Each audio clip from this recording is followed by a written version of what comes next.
Lu tahu nggak paslon ini? Salah satunya kan problematik banget. Tahu nggak dia nih yang ini?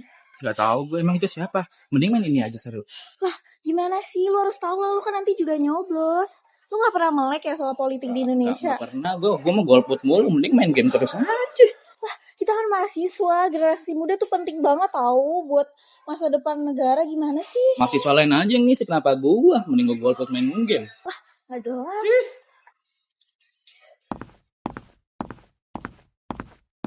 Nah, lihat deh teman-teman, masih banyak loh anak muda yang kurang peduli dengan politik di Indonesia. Padahal partisipasi politik anak muda tuh penting banget karena kita yang akan menghadirkan ide-ide baru, membawa perubahan di masa depan, dan menjaga jalannya demokrasi tetap berjalan di masa depan.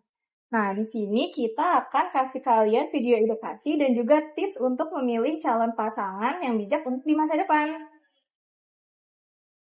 Nah, gimana sih peran generasi muda dalam sebelum atau pasca pemilihan? Ini tipsnya agar anak muda paham dan bijak dalam memilih. Yang pertama, kita harus mencari tahu paslon-paslon yang ada. Kita harus mencari tahu visi misi mereka, program-program yang akan mereka usung, dan juga latar belakang mereka. Yang kedua, kita harus mencari tahu informasi yang benar. Kita tidak boleh mudah percaya terhadap hoax ataupun potongan video menyesatkan. Dan yang ketiga, kita juga dapat mengikuti forum diskusi ataupun menonton debat yang ditayangkan di TV. Supaya kita dapat mengikuti isu yang lagi terjadi, dan juga kita dapat membandingkan antara paslon yang satu dengan paslon yang lain. Dan yang keempat, kita juga dapat mengajak teman kita untuk memilih. Dengan mengajak teman kita memilih, kita dapat menghindari adanya golput dalam pemilu. Dan yang kelima, kita sebisa mungkin harus menghindari adanya pertikaian panas dan juga identitas politik. Nah, di sini gue punya beberapa hal yang harus kalian pahami pasca pemilu. Yang pertama adalah kalian itu harus bisa menerima. Karena kenapa? Karena setiap orang itu punya hak pemilihannya yang berbeda-beda. Kayak contohnya gue sama orang tua gue itu punya pilihan yang berbeda-beda. Dan itu hal yang wajar teman-teman. Nah yang kedua, kalian juga harus bisa mencari informasi-informasi terkait pemilu itu di sumber yang jelas, yang relevan. Jangan cari di media sosial yang belum tentu kebenarannya itu ada. Yang ketiga, kalian harus bisa mengkritisi nih pilihan kalian saat sudah menjadi pasangan yang tetap.